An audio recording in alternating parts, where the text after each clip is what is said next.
Manual ஸ்கேவெஞ்சிங்னு நம்ம வந்து ரொம்ப நல்ல வார்த்தைகளில் சொல்வதாக நினைத்து கொண்டு ஆங்கிலத்தில் சொல்லப்படல. பொதுவாக ஆங்கிலத்தில் சொல்லும் பொழுது அதனுடைய வீரியத்தன்மை குறைஞ்சதுன்னு நினைக்கிறோம். அதனால தான் நம்ம வந்து மூத்திரம் போகிறோம்னே சொல்கிறதுக்கு வந்து வெக்கப்பட்டுக்கிட்டு யூரின் பாஸ் பண்ணுறோன்னு சொல்கிறோம். ரெண்டு நாரும் ஆனாலும் இங்கிலீஷில் சொன்னால் நாராதுங்கிற நம்பிக்கையில் யூரின் பாஸ்ன்னு சொல்கிறோம்.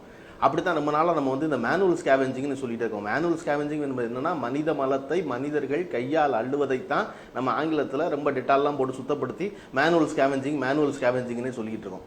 அது இல்லைன்னு அரசாங்கம் சொல்லிருச்சு. அரசாங்கம் சொன்னால் நம்ப வேண்டியது நம்முடைய கடமை. அதனால நம்ம எல்லாரும் நம்பிக்கிட்டே இருக்கோம்.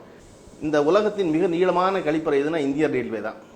இந்த இந்தியன் ரயில்வேல எல்லாரும் போறாங்க, எல்லாரும் கழிப்பறை பயன்படுத்துறாங்க. வந்து இறங்குனதுக்கு அப்புறம் அந்த நீளமான கழிப்பறையை சுத்தப்படுத்துறது பூரா மனிதர்கள் தான் சுத்தப்படுத்துறாங்க. இதை வழக்கா தொடுத்த ஒப்புக்கொண்ட நீதிபதி, வழக்கறிஞர், எம்எல்ஏ, எம்பி, அதிகாரி எல்லோரும் பார்த்து கொண்டே அந்த ரயில்வே ஸ்டேஷனை விட்டு வெளியே வர்றாங்க.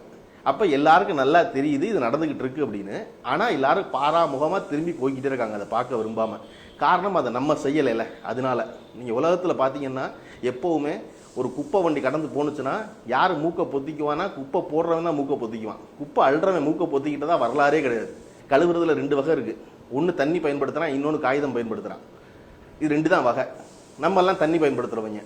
காகிதம் பயன்படுத்தி போடுறான்ல அவன் ஊர்ல வந்து எவனுமே அதை வந்து காகிதத்தை கையால் எடுத்து சுத்தம் பண்றது இல்லை. காகிதத்தையே இங்க மட்டும்தான் மனித மலத்தையே கையால் அள்ளுறான். இது ஏன்டா வந்து தண்ணி பயன்படுத்துற ஊர்ல ஏன்டா வந்து இன்னும் மிஷின் கண்டுபிடிக்கல, காகிதம் பயன்படுத்த வேண்டாம் மிஷின் கண்டுபிடிச்சிட்டானே அப்படின்னு நம்ம கேள்வி கேட்டோம்னா, நமக்கு மிஷின் கண்டுபிடிக்கிறதுக்கு வேற வேலை நிறைய இருக்கு. நம்ம தோசை சுடுறதுக்கும் பீஸா சாப்பிட்றதுக்கும் மிஷின் கண்டுபிடிக்கிறதா முக்கியத்துவம் செலுத்துமே ஒழிய, அதை சாப்பிட்டதுக்கு அப்புறம் கழிச்சு அதை அள்ளுறதுக்கு தான் வேற ஒருத்தர் இருக்கானே. அப்படிங்கும் அதுக்கு எதுக்கு நான் மிஷின்? அது நான் செய்ய வேண்டியது இல்லையே. தோசை சுடுறது நான் செய்ய வேண்டிய வேலை, அதனால அதுக்கு மிஷின் வேணும். என் கழிவு அள்ளுறதுக்கு இன்னொருத்தர் இருக்கான், அதனால அதுக்கு மிஷின் வேண்டாம்னு நினைக்கிறோம் நம்ம. அதனால அது மிஷின் பற்றி கவலைப்படுறதே இல்லை. அப்போ இதுக்கு வந்து ஒரு மிஷினோ இயந்திரமோ வருவது தான் சரி. அதை அந்த அரசாங்கம் செய்யணும். அரசாங்கம் செய்யாது.